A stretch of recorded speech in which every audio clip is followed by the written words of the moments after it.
We go back to the story we have been following closely all day. There is a hazmat situation at Bush Intercontinental Airport after a United Airlines hangar overflowed with firefighting foam. Yeah, and you may be wondering what's in that foam. This is quite a scene out there today. Joining us now is Professor Michael Wong, who's chair of the Department of Chemical and Biomolecular Engineering out at Rice University. Professor, thanks for taking some time for us this afternoon. My pleasure. All right, we know this is described by employees as a lava flow, an inadvertent release of biodegradable fire suppression foam.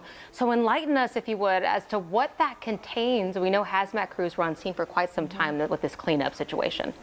Yeah, it's pretty amazing. It looks like Christmas in February already. And so, you know, what's in the foam is mostly water.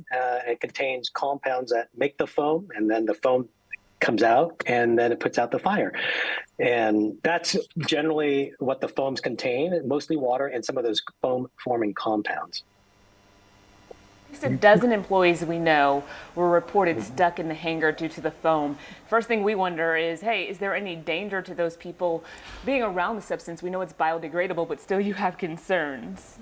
Yeah, thankfully it's biodegradable, and it's also free of these PFAS compounds. And you know, these foams it's supposed to work the way they do by forming a big blanket that covers up anything that's burning. It stops the fuel from evaporating, and the water cools down the fire. And so it's supposed to do what it's supposed to do if there's a fire. And thankfully, there's no fire.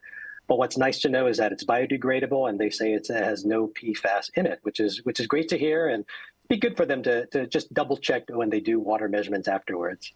Absolutely. We're showing some video, Professor, as we speak to you what this foam and the United employees' vehicle submerged in that. If I'm working there, I'm wondering if this is going to do any damage to my car. Do those folks have anything to worry about here? No, it's like soap, basically, and I think that's one nice thing about these biodegradable foams.